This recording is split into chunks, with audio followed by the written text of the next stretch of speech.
Aujourd'hui, 11 décembre 2024, marque le 64e anniversaire de l'indépendance du Burkina Faso. En 64 ans, le Burkina Faso est-il réellement indépendant? Quel est l'état des lieux? Quels défis se présentent au Burkina Faso pour être réellement indépendant? On en parle dans cette édition spéciale. Mesdames, Messieurs, bonjour. Et ravi de vous retrouver à cette édition spéciale sur la C360. Et pour les clés de lecture, je suis en compagnie de Dr Hyacinthe Ouédraogo.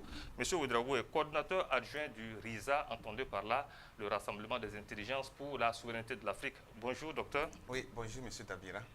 Deuxième invité sur ce plateau, monsieur Yacouba Ouédraogo. Monsieur Ouédraogo est analyste politique. Bonjour, monsieur Ouédraogo. Bonjour, monsieur Dabira. Bonjour à la C360. Almissi Ouédraogo, capitaine de police à la retraite, est également avec nous ce matin pour décrypter cette actualité. Bonjour, monsieur Ouédraogo. Bonjour, monsieur Dabira, et bonjour à nos chers téléspectateurs. C'est avec plaisir de me retrouver sur votre plateau. Et enfin, camarade Labedi Nabaye, le porte-parole du mouvement pour la cause du Faso. Bonjour, Labedi. Bonjour, Dabira, camarade Dabira, et bonjour à tous les téléspectateurs. Alors, avant d'entrer dans le vif du sujet, je tenais déjà à vous dire félicitations. Vous venez d'être décoré. Merci, camarade Dabira. Oui, le 6 décembre, nous avons eu cette gratitude de notre pays. Pour vos services rendus à la nation. Oui, il faut dire que, effectivement, le 6 décembre, nous avons reçu la décoration dans l'ordre de l'étalon. La distinction honorifique la plus élevée au Burkina Faso. Une décoration, une médaille, excusez-moi, une médaille de ce type, sans nul doute, le fruit d'un travail collectif. Voilà, c'est de ce que nous faisons tous. Et la dynamique imprimée aujourd'hui par le camarade capitaine Ibrahim Traoré, que cela a été possible. Et c'est aussi une invite à mieux faire, à consolider les rangs pour la véritable libération de notre pays et justement la construction de notre développement endogène. En tout cas, félicitations à vous. Alors, à l'occasion du 64e anniversaire de l'indépendance du Burkina Faso, le président du Faso, le capitaine Ibrahim Traoré, a livré un discours à la nation. C'était hier mardi devant la mairie de Bassalgo. Je vous invite à suivre déjà ce discours et nous revenons sur le plateau pour le décryptage.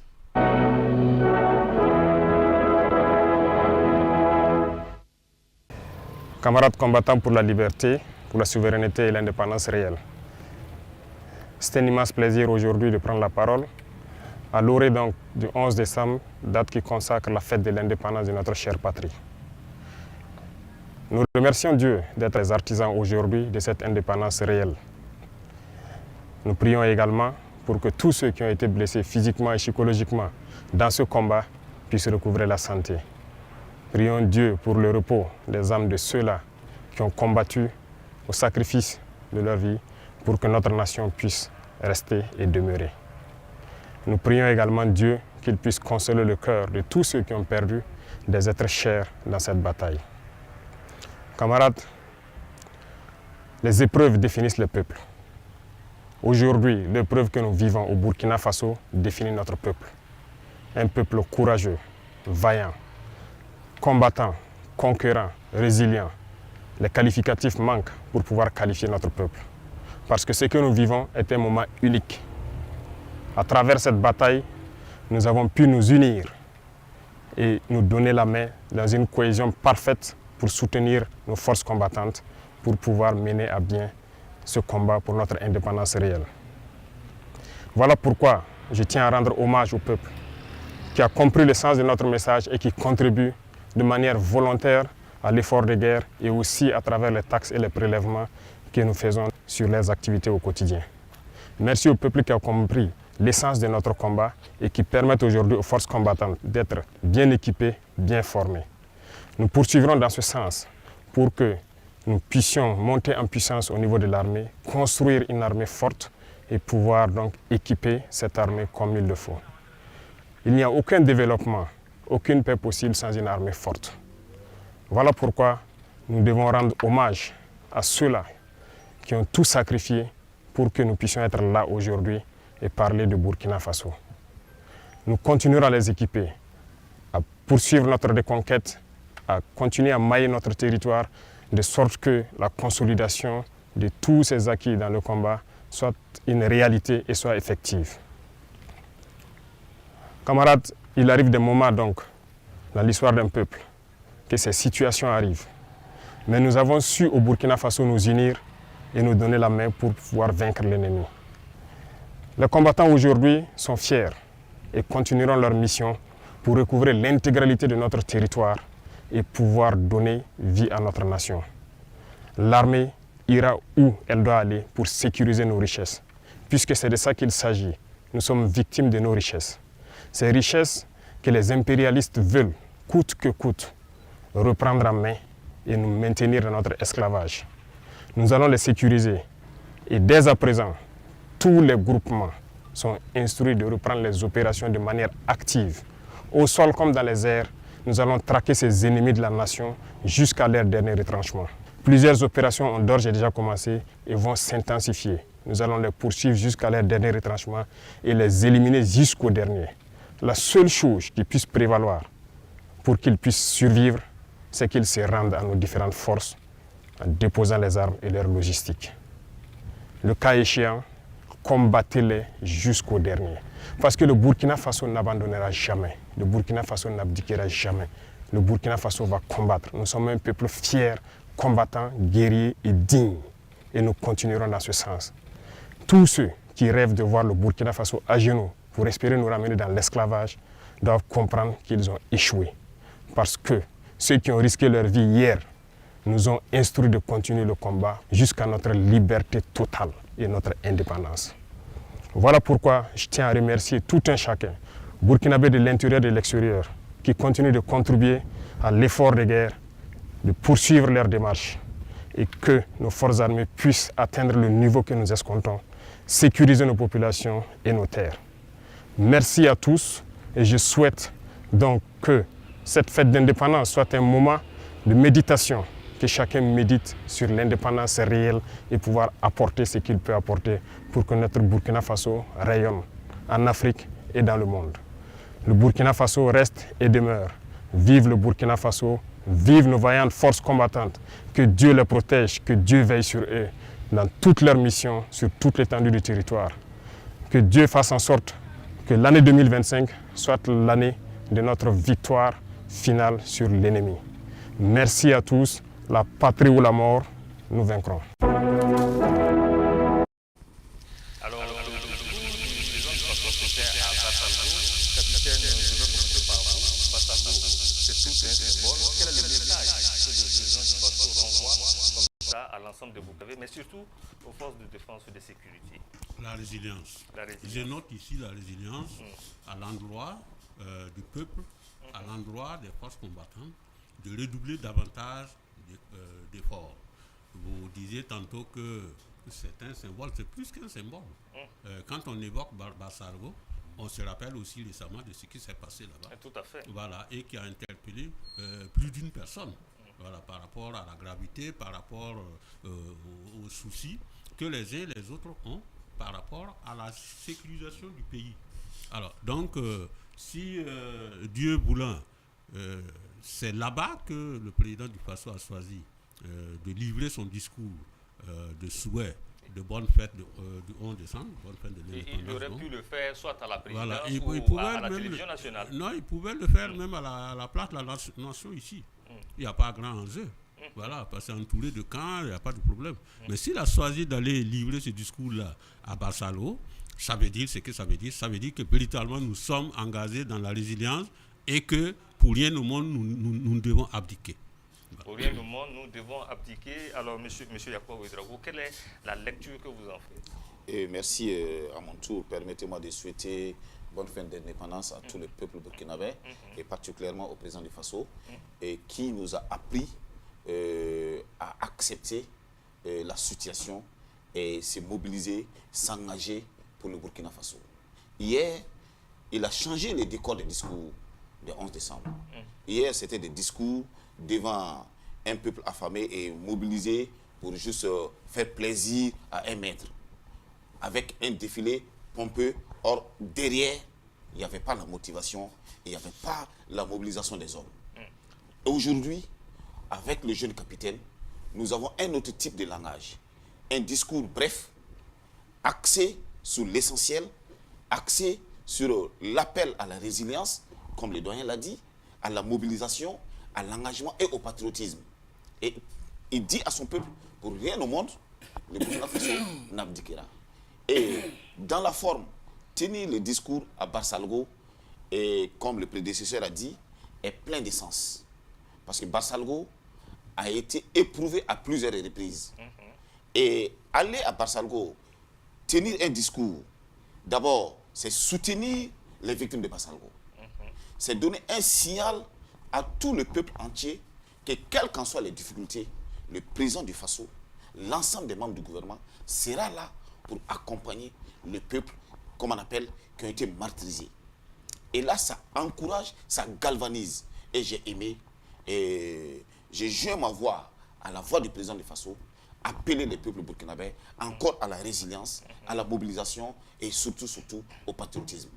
Il faut le rappeler, hein, après ce discours, le chef de l'État a rencontré également les forces de défense et de sécurité pour galvaniser pour l'effort fourni sur le terrain dans le cadre de cette lutte contre le terrorisme. Alors, docteur, clé de lecture, quel est le regard critique que vous portez justement sur ce discours du président du Faso, déjà sur le choix du site, la mairie de Barsalgo? Ok, merci bien pour la parole. Je crois que comme les deux l'ont déjà dit, les deux copanélistes, ici, tenir le discours à Barsalgo a une forte charge symbolique. C'est dire que partout où l'ennemi va nous frapper, nous allons donc nous mobiliser pour lui montrer que le pays tiendra debout. Alors, je cite un passage de ce discours, il dit, pour soutenir ce que vous dites justement, il dit, au sol comme dans les airs, nous allons traquer ces ennemis de la nation jusqu'à leur dernier retranchement. Plusieurs opérations ont d'ores et déjà commencé et vont s'intensifier. C'est ça, parce que quel était donc le but d'attaquer Barsalgo, donc de perpétrer donc ces exactions de population? C'était toucher le moral des Burkinabés. Et à l'époque, je me rappelle d'une émission qu'on avait faite à la RTB, moi j'avais eu à dire que les Burkinabés doivent avoir un mental d'acier. Parce que tout porte à croire qu'on veut nous dire que la dynamique prise par la transition ou par la gouvernance actuelle est mauvaise.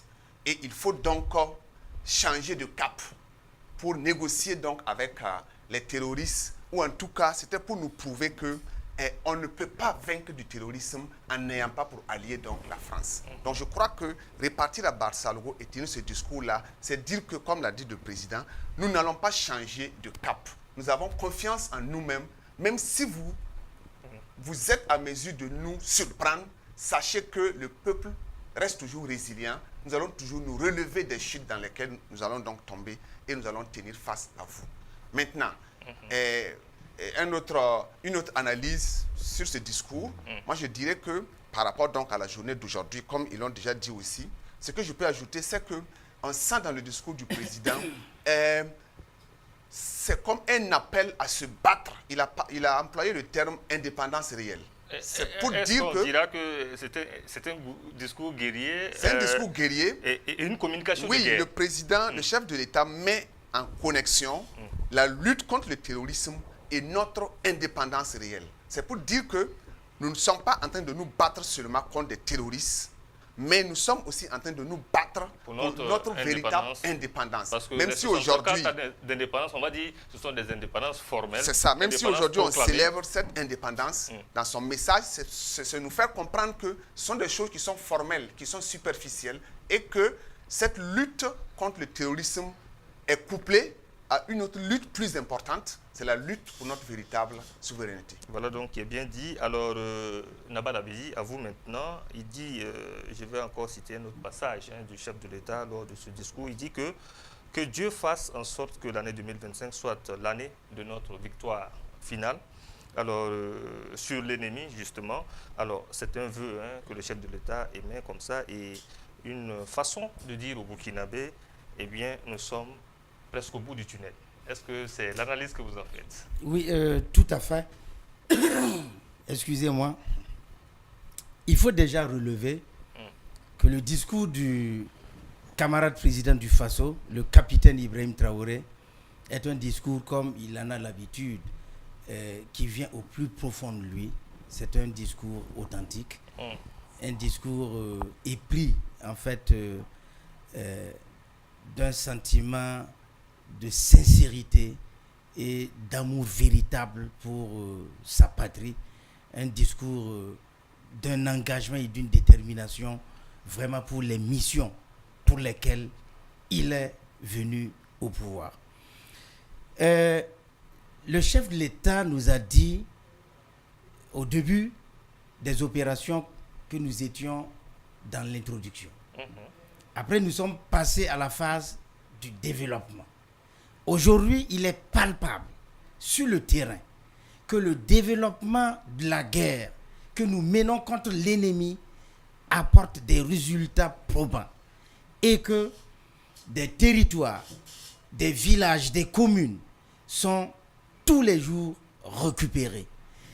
Aujourd'hui, il faut le dire, il y a plus d'1 million de Burkinabés qui ont regagné leur localité d'origine selon donc, les statistiques données par le ministère en charge de l'action humanitaire. Tout à fait. Et voilà, qui sont réinstallés. Et puis l'administration aussi qui a réoccupé certaines zones jadis abandonnées.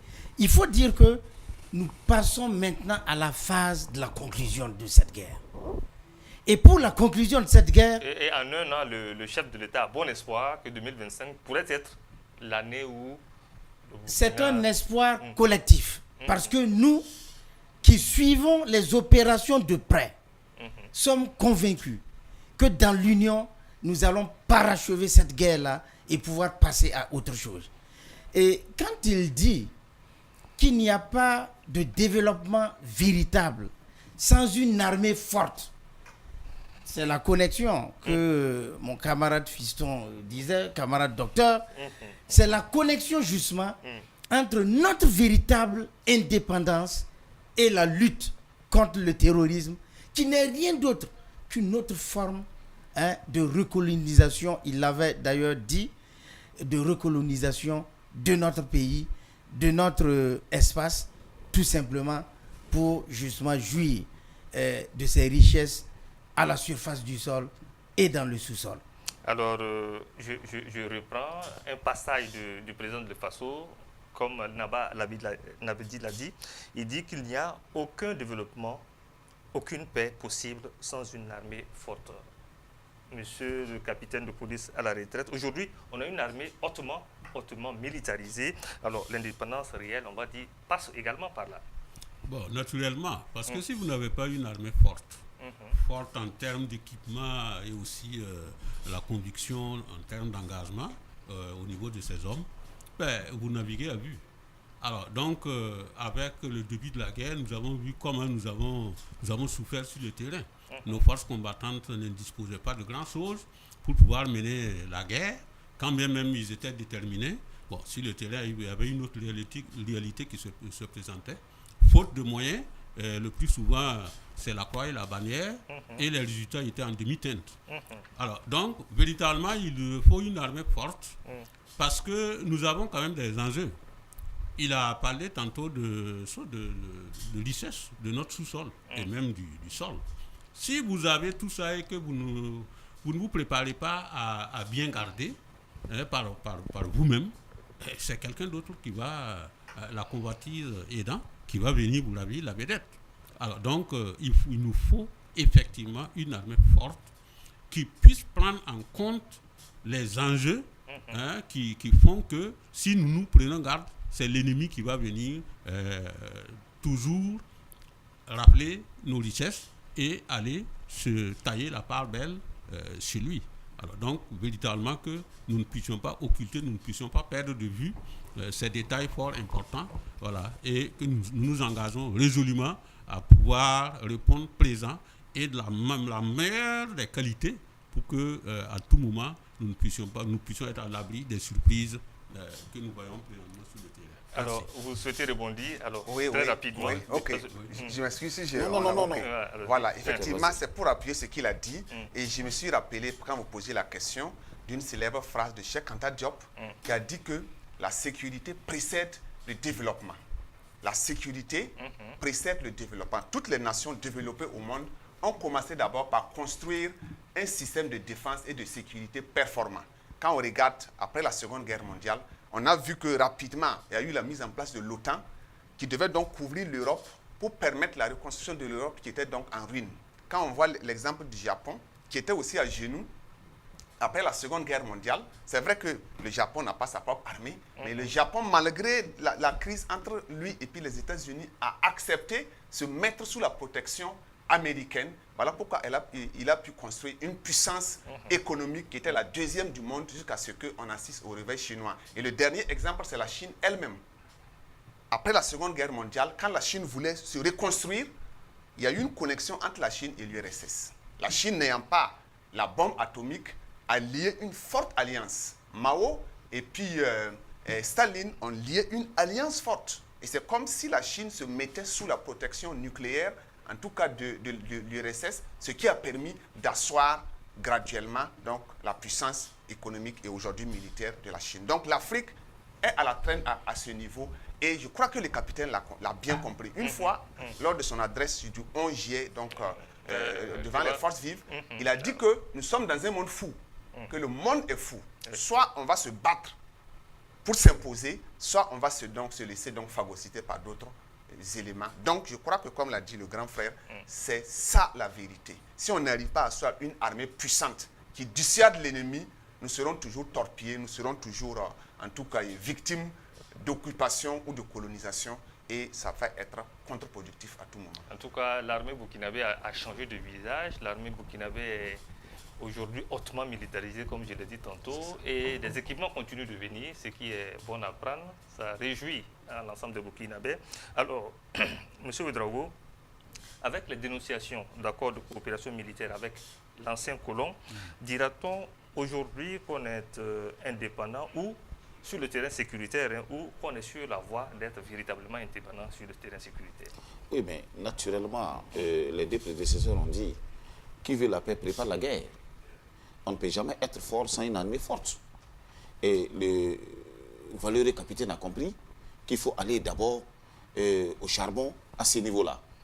Et entre-temps, vous avez constaté que sur le plan économique, sur le plan relance économique à l'interne, on avait presque fermé les robinets pour réellement équiper, entraîner, former, et comme on appelle, notre armée. Et cela nous permet aujourd'hui de dire que le Burkina Faso peut se prendre en charge sans l'aide d'aucune puissance. Parce que les armements que nous payons, nous les payons avec notre propre argent. L'effort, comme on appelle, des vaillants citoyens du Burkina Faso, sans démagogie. Et l'armée, les militaires sont formés, entraînés, et aujourd'hui, ils sont galvanisés, gonflés à bloc pour défendre les territoires. Donc, même si on n'est pas 100% indépendant à ce niveau, nous sommes sur la très bonne trajectoire, et je sais que les jours à venir, le Burkina Faso ne dépendra pas d'une autre puissance. Et la coopération sera d'égal à égal, et on se regardera dans les yeux pour discuter. Hier, on ne pouvait pas imaginer que l'armée française allait quitter le pays là, et le Burkina allait continuer à vivre. On ne pouvait pas imaginer que la France et ses alliés pouvaient rompre leur coopération. Justement, la question c'est là, est-ce qu'à partir de là, on peut dire que l'armée burkinabé, sur le terrain sécuritaire, est véritablement indépendante? Sur le plan sécuritaire, nous sommes réellement autonomes. Aujourd'hui, nous menons nos opérations d'une manière autonome. Hier, on ne pouvait pas survoler des espaces sans avoir l'accord et l'autorisation de cette armée française. Aujourd'hui, nous sécurisons notre territoire. Nous menons nos combats, comme on appelle, dans les airs comme au sol, d'une manière autonome, offensive et efficace. Et les résultats sont probants. Ce n'est pas une question de mots de ventre, c'est palpable devant les, comme on appelle, sur le plan national et sur le plan international, ce qui nous donne une caution de respect à travers le monde aujourd'hui. Hier, on avait une diplomatie soi-disant adossée à, comme on appelle, à une autorisation occidentale impérialiste qui ne permettait pas d'avoir une certaine collaboration franche, une certaine autonomie, d'acquérir les armements que nous voulons. Mais aujourd'hui, nous avons des partenaires fiables et nous sommes libres d'aller coopérer avec qui nous voulons et payer ce que nous voulons, ce qui est utile pour nous. Et même si vous regardez même sur le plan mine, aujourd'hui, le Burkina est devenu un pays... Oui. On va y arriver. Nous sommes sur le terrain sécuritaire. On va basculer sur le terrain de l'éducation parce que quand on parle d'indépendance, c'est tous les secteurs d'activité. Alors, docteur, vous êtes enseignant sur le terrain de l'éducation. Qu'est-ce qu'on peut faire déjà de l'état des lieux avant de parler des défis? L'état des lieux, je crois que les défis restent énormes.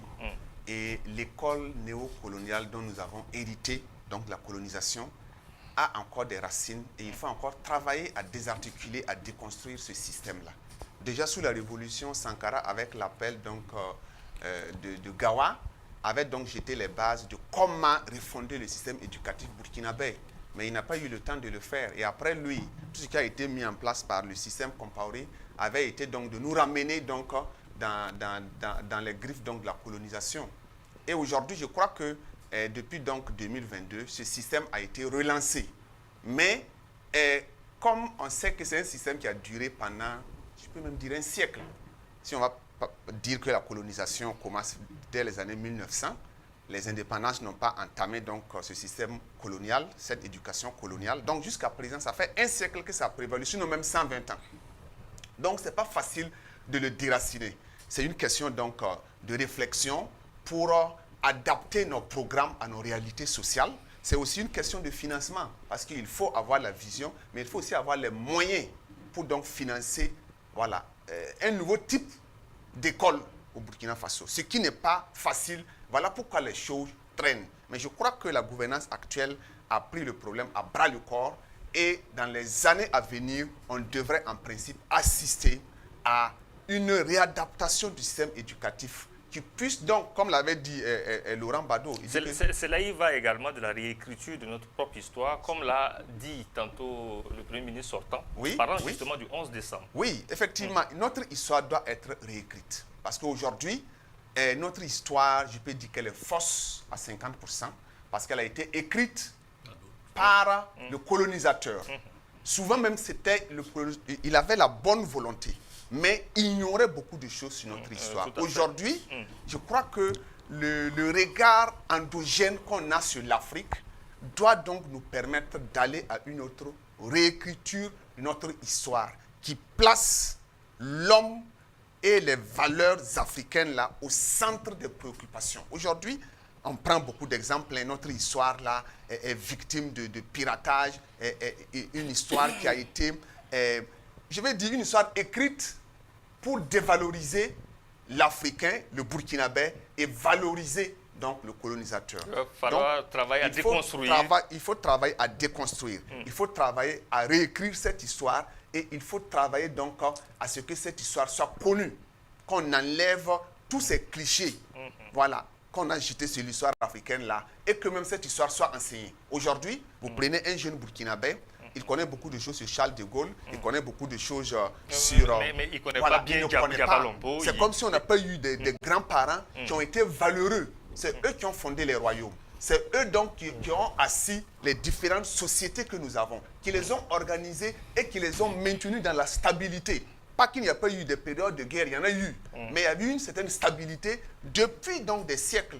Le colonisateur vient trouver cela, on désarticule et quand on écrit l'histoire, c'est comme si notre histoire commence avec l'arrivée du blanc. Ce qui est faux. Aujourd'hui, l'archéologie, la tradition orale nous permettent de savoir que nous avons une histoire riche et que cette histoire-là doit aussi être un des maillons de notre développement. Parce qu'on ne peut pas se développer, comme le disait Joseph Kizerbo, avec la mémoire d'autrui. Notre mémoire qui doit être le guide de notre construction, en tout cas de la société. Donc au niveau de l'histoire, on doit réécrire. Et au niveau de plusieurs autres sciences, que la sociologie, sans ça, on ne peut pas dire qu'on est véritablement indépendant. L'anthropologie, nos langues, comme vous l'avez dit, que tout cela soit replacé au centre même de notre système de développement. Sinon, on ne pourra pas avancer. Naval Labidi, alors quelle est l'analyse que vous faites sur le terrain de l'éducation? Quels sont les grands défis qui se posent au Burkina Faso pour être véritablement indépendant? Oui, comme le camarade docteur l'a dit, il faut dire que pour que nous soyons véritablement indépendants, il faut changer les paradigmes. Il faut changer le paradigme. Il faut déjà que nous sachions la mission qui nous est assignée en tant que Burkinabé adulte de 2024. Nous devons savoir que nous devons nous sacrifier pour que dans 25 ans, le Burkinabé qui est né aujourd'hui puisse avoir les valeurs endogènes que nous lui aurons inculquées justement durant son processus. C'est pourquoi la déconstruction de tout l'appareil éducationnel et de la mentalité que le colonialisme et le colon a inculqué, nous a inculqué, doit justement être combattu de façon intelligente afin que survive, afin que soit remplacé par nos valeurs, nos vertus que nous aurons intelligemment justement consignées dans des curricula. Nous devons vivre africains. C'est la meilleure façon de vivre libre et de vivre digne, l'a dit Thomas Sankara. C'est de cette manière que nous devons faire fonctionner nos institutions. Et pour faire fonctionner nos institutions, il faut bien au préalable que dans notre éducation, dans notre formation, nous tenions en compte ce qui réellement compte pour le paysan burkinabé, l'ouvrier burkinabé, l'élève burkinabé, la personne du troisième âge burkinabé. Sinon, aujourd'hui, nous avons une société qui est en plein face à une adversité, à une, en tout cas, pénétration de cultures importées, de pratiques importées, et dont l'école coloniale est un terreau favorable à l'acceptation de cela. Donc, moi je pense que le développement endogène dont nous parlons doit partir d'abord de l'éducation. Il faut que nous puissions semer dans l'esprit du Burkinabé. Nous devons être ce que nous sommes véritablement. Et c'est ce que le camarade capitaine Ibrahim Traoré, président du Faso, fait à chaque fois qu'il fait un discours. C'est ce que... La trajectoire est bonne plutôt. Oui, la trajectoire est bonne et nous devons travailler dans ce sens, dans nos foyers, dans la vie publique et bien sûr dans... Ici, Ouedraogo, pendant toutes ces années, le colonisateur a tout fait pour nous maintenir sous le zouk. Alors, sur le terrain de l'éducation, comment est-ce que vous voyez les défis qui se présentent à nous pour être... Ce que je vois et qui est nécessaire d'abord pour nous, c'est d'opérer une halte. Observer une halte pour voir ce que nous pouvons, au fond même de nos traditions, et qui s'adapte à notre éducation, celle que nos grands-parents ont connue, voilà, et qui ont tenté, autant que faire se peut, de transmettre à leurs enfants, à leurs petits-enfants. Il y a de la matière à prendre là-bas. Et nous pouvons retourner voir ce qui est nécessaire et pour faire en sorte que désormais la génération à venir puisse quand même s'abreuver à ces réalités-là et se construire un socle pour que dorénavant nous puissions tourner dos à ce qui ne nous arrange pas, notamment par exemple l'éducation telle que conçue et appliquée par l'Occident, par la France, qui tous ceux qui ont fait l'école depuis les années 60-65 jusqu'à maintenant, c'était la France. C'était la France. Je suis peut-être un produit où on enseignait les faits d'herbe, le général fait d'herbe, moi je ne sais pas qui c'est. Voilà, je sais que ce n'est pas un voltaïque, ce n'est pas un burkinabé. Alors, c'est un Français. Et pourtant, vous l'enseignez. Voilà, vous l'enseignez. Lui, pour faire fait quoi, d'herbe, vous ne saviez pas. Voilà. Alors, donc, ça ne nous avance pas. Ça fait de nous des gens qui sont spécialisés dans les plagiats, copier, coller, pour ressembler à l'autre, alors que nous ne sommes pas l'autre. nous ne sommes pas nés pour être l'autre. Et si vous empruntez un tel chemin, c'est sûr que vous allez avoir perte. Alors, donc, c'est comme une maison. Occupez-nous de l'intérieur de la maison. C'est notre maison. Nous sommes à l'intérieur. Prenez ce qui est bon pour nous pour que à l'intérieur de la maison brille et qu'il fasse bon à vivre. Et puis après, maintenant, on peut ouvrir, puisqu'on ne peut pas rester en vase clos. Il faut ouvrir une fenêtre sur l'extérieur pour peut-être prendre ce qui est bien aussi de l'extérieur et puis mélanger les deux et rester sur ce que vous devez être et faire en sorte que l'extérieur aussi sache que vous êtes comme ci ou comme ça et non des gens qui sont spécialisés dans les plagiats, dans les copier-coller. Alors, M. Ouédraogo, on parle aujourd'hui de l'indépendance réelle du Burkina Faso. L'indépendance aussi, ce n'est pas que sur le terrain sécuritaire ni éducatif, c'est aussi sur le terrain de la culture. Quel diagnostic vous faites à l'heure présente? Quel est l'état des lieux et quels sont les défis majeurs à relever sur le terrain donc, de la culture? Merci. D'abord, il faut dire qu'aujourd'hui, nous saluons cette politique du gouvernement de vouloir mettre en valeur la culture et la tradition. Nous avons vu qu'ils ont décrété une journée dédiée à la tradition. Le 15 mai. Le 15 mai. Nous avons vu également qu'il y a un ministère plein qui s'occupe de cette question. Et il travaille pour décomplexer. Parce que nous ne pouvons jamais gagner les défis, gagner les combats de la souveraineté. Nous-mêmes, on ne sait pas d'où nous venons et qui nous sommes. Nous ne pouvons pas calquer notre sur les grands frères l'ont dit, nous ne pouvons jamais être comme ces gens. Nous avons été endoctrinés depuis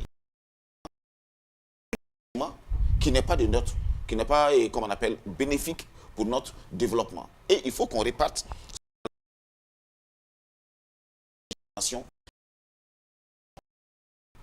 il faut déjà aussi commencer par consommer burkinabé. Ah mais bien sûr, il faut d'abord commencer. On a déjà des usines qui... Et il faut que l'ensemble des burkinabés emboîtent le pas. Ah mais bien sûr. Al-Missi Ouédraogo, docteur, et puis la...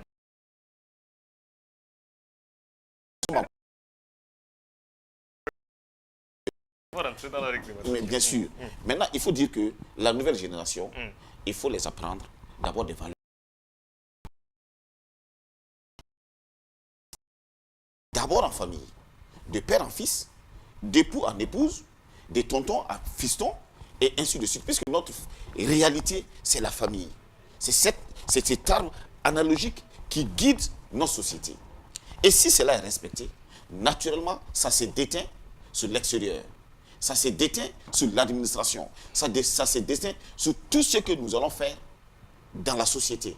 Et cela va empêcher les bons citoyens d'être un grand voleur des biens publics. Et ça va l'empêcher d'être un grand menteur. Ça va l'empêcher d'aller s'enrôler contre son pays. Ça va l'empêcher de faire un certain nombre de déboires. Et cela va nous amener à avoir une valeur dans la société. Et au fur et à mesure, comme l'Abidi l'a dit, d'ici 25 ans, nous allons avoir des hommes nouveaux, de types nouveaux, avec des valeurs réelles pour une nation forte. Parce que on ne peut pas accepter que d'autres aillent donner leur vie pour la nation, et certains sont à Ouagadougou ou dans les grandes cités, et ils s'adonnent à une autre pratique pour servir toujours l'impérialisme et mettre en mal les efforts collectifs pour notre développement et pour notre souveraineté. Aujourd'hui, il faut mettre l'accent sur pour décomplexer les Burkinabés et les mentalités. Alors, docteur, la culture est un élément fondamental pour sortir de l'endoctrinement, pour sortir et se dire véritablement indépendant. Quel est le diagnostic que vous faites sur le terrain de la culture et quels sont les défis qui, selon vous, devraient être rapidement relevés pour qu'on soit véritablement indépendant? Oui, je crois que comme je l'ai dit sur, excusez-moi, comme je l'ai dit sur l'éducation, je fais la même analyse au niveau de l'éducation. Les politiques de la révolution avaient été suspendues. On sait que sous la révolution, Sankara avait voulu faire de la culture même les rails du développement. Il avait donc avec la SNC qui avait été lancée, qui ne devait pas être une SNC qui se passe dans une seule ville comme l'a fait Blaise Compaoré, positionné à Bobo seulement. Ça devait être une semaine nationale tournante dans les 30 provinces à l'époque pour permettre à chaque fois que cette semaine se déroule dans une province-là, qu'on équipe la province en infrastructure culturelle, sportive et en tout cas en atelier de beaucoup de choses pour développer l'artisanat, la culture et en tout cas les valeurs locales. Parce que Sankara avait compris que sans la culture qui est l'âme des peuples, il n'y aura pas de développement qui nous ressemble. Et il s'était inspiré beaucoup donc du modèle russe de Cuba et surtout donc du modèle chinois. Tout ça, c'était donc des exemples qui pouvaient donc servir au Burkina Faso. Je crois que sous cette révolution, actuellement, moi j'appelle ça un processus révolutionnaire qui est en cours, même si bon, ça ne se dit pas, c'est la révolution. Je crois que c'est cette même politique qu'on est en train donc de réhabiliter. Déjà avec cette journée du 15 mai qui a été décrétée, déjà donc de par même tout ce qu'on voit, on prône le Faso d'Anfani dans les établissements secondaires et bon, en tout cas dans bien de domaines.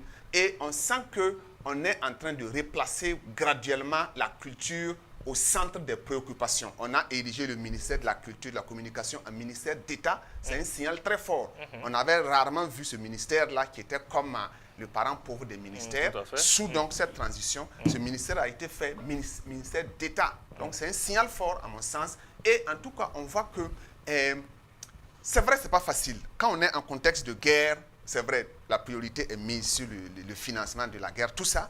Mais à côté, quand même, on sent que des efforts sont faits pour que ce département de la culture-là soit, en tout cas, la locomotive de la dynamique actuelle. Et entre-temps, cette sortie ratée du Premier ministre Tambela, on avait vu ce que ça crée comme tollé national. Ça montre que les gens aujourd'hui ne sous-estiment pas les questions de culture, les questions donc de pratiques traditionnelles. Il y a eu un temps où c'était même comme des pratiques qui font honte, qu'il faut cacher, des pratiques occultes qui riment avec le diabolisme. Aujourd'hui, on arrive à comprendre que ces pratiques anciennes-là sont le reflet de notre véritable identité.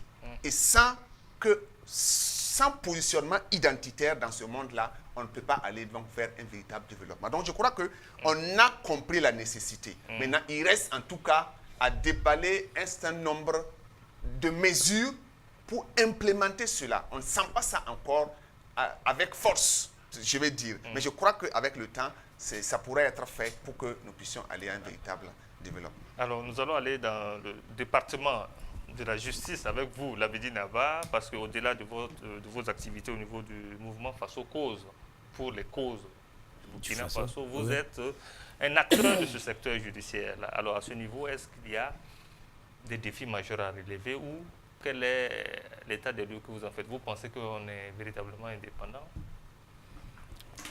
Merci beaucoup, camarade Dabira. Il faut dire que dans le monde de la justice, il faudra dire qu'il y a déjà des changements qui sont apportés. Voilà, déjà au niveau des tauges, je peux voir qu'on a endogénéisé les tauges de nos magistrats. Avec le Faso d'Anfani. Absolument. C'est un symbole et un signal fort d'une volonté de ce régime-là d'aller vers justement la transformation profonde dans ce milieu. Mais pour y arriver, il faudra dire que le juge n'est qu'un acteur qui applique la loi. C'est-à-dire qu'il a un code pénal ou civil ou commercial, on dira ainsi, qu'il utilise pour justement rendre la justice au nom du peuple. Au nom d'un peuple dont le code a été écrit à son insu.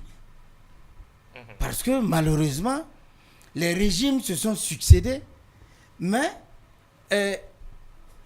les fois où le juge a fait de son mieux pour rendre la justice conformément au code pénal, il faut dire que c'est très régulier au niveau de la justice, on regarde souvent des frustrations, on vit souvent des frustrations au sein du peuple. Donc il y a une interrogation à se faire par rapport à la communion, on va dire ainsi, à la communion du code pénal avec les aspirations profondes de nos populations. C'est pourquoi l'ALT, aujourd'hui, doit se mettre en branle pour déjà se saisir du code pénal afin de le réécrire en tenant compte véritablement des attentes et des aspirations de notre peuple. Ça permettra qu'à chaque fois, par exemple, qu'on mettra la main sur un voleur de deniers publics, celui-là même qui vole les deniers dont la conséquence brime toute une génération, qu'il soit sanctionné à la hauteur justement de l'attente du peuple, mais surtout qu'on puisse récupérer le fruit que ce vol a permis, justement les richesses que ce vol lui a permis de bâtir. Donc je dirais tout simplement que dans le monde judiciaire, il y a beaucoup de choses à faire parce que nous sommes dans un monde ouvert où il y a désormais... Est-ce qu'on ne peut pas réinventer la façon de faire actuelle? Oui, il le faut. Vous voyez aujourd'hui avec le procès sur les 3 milliards qui est rediffusé. Mais c'est à la satisfaction du peuple et ça ne gêne personne. Avant, ce serait fait justement au tribunal Ouaga 1 et la décision va sortir contradictoirement et publiquement. Mais le publiquement là reste justement à définir puisque nous avons les moyens de le rendre beaucoup plus public. C'est pourquoi, par exemple, quand on arrête les présumés voleurs et qu'on masque les visages, mais on porte atteinte même à l'honnête citoyen. Soit on ne le présente pas et on attend le moment voulu, le moment adéquat pour le présenter afin que, voilà, il faut le présenter. Sinon, ça ne sert pas. Donc, ce sont des éléments, justement, il y a un processus qui est en cours pour, justement, revoir tout ça, le code pénal et tout, et l'appareil judiciaire de façon globale.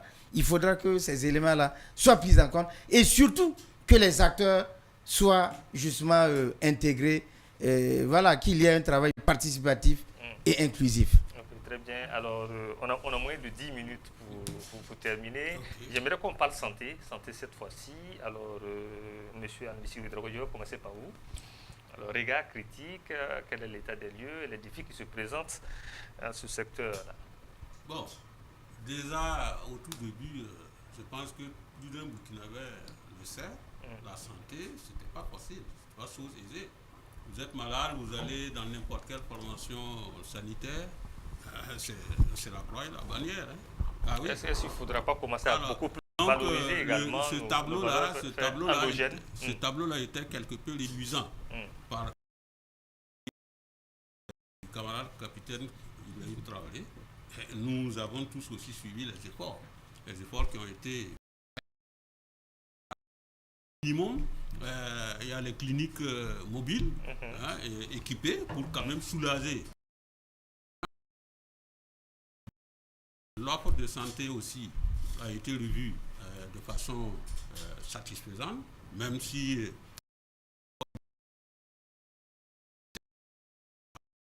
donc nous encourageons quand même que ces genres de dynamique-là puissent se poursuivre.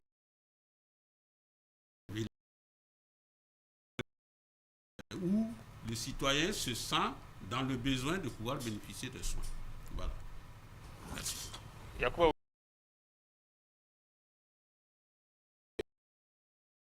Parce que l'ère politique de santé, c'est de rapprocher la santé à la population. Léline a dit, il y a eu des cliniques, comment on appelle, des ambulances médicalisées, tout ça. Mais il faut dire que tout de suite, ils viennent de lancer dans le cadre du programme présidentiel la construction de beaucoup de CSPS qui seront érigés en CMA. Et ils ont pris d'autres mesures pour amener, comme on appelle, pour équiper les CMA en scanner, en d'autres appareils sophistiqués de dernière génération, pour que dans ta province, tu ne sois pas obligé de venir à Ouagadougou pour faire un certain nombre d'examens. Et à la longue, vous allez constater que le nombre de patients et de malades qui quittent les pays pour aller se soigner à Turquie, en Tunisie ou autres, ils resteront sur place. Mais quelle doit être la place du médecin traditionnel là? Non, j'allais en venir. Parce que vous voyez qu'ils organisent permanemment des semaines pour valoriser la médecine traditionnelle. Aujourd'hui, on a toujours eu du don en Afrique, des génies dans ces domaines, mais ce n'était pas valorisé. Mais aujourd'hui, depuis un certain temps, on voit que les médecins, ceux qui ont le don sur le plan traditionnel, sur le plan tisane et autres, sont en train d'être mis en exergue. Et il y a des pharmacies qui sont érigées un peu dans nos villes, qui soignent les gens. Et c'est d'une manière efficace et très moins chère. Et ça nous amène également à la célébration de ce 15 mai qui rentre en cadre dans la valorisation de nos traditions. Par exemple, il y a un monsieur à Manga. Quel qu'en soit le serpent, quelle qu'en soit la morsure du serpent, tu arrives chez lui à temps, il est à l'hôpital de Manga. Mais sans piqûre, les gars te soignent le venin. Il est à l'hôpital.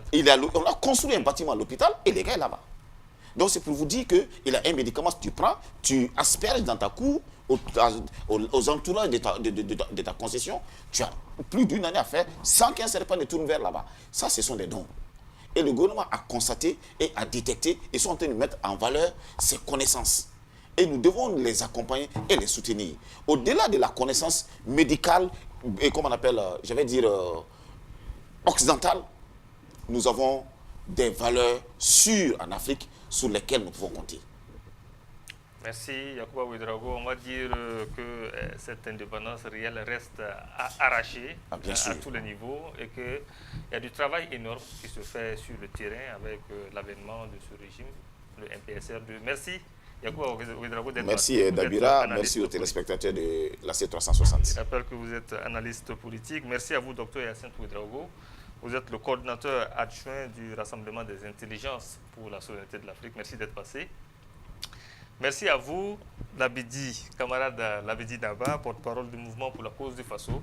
Merci, camarade Dabira. Et enfin, merci à vous, Al-Nissi Ouédraogo. Vous êtes capitaine de police à la retraite. Merci d'être passé. Merci également. Merci à vous, fidèles téléspectateurs de la C360, pour votre constante fidélité à nos émissions et restez connectés à notre page Facebook et YouTube pour ne rien rater. Et à très vite avec d'autres sujets du débat d'actualité.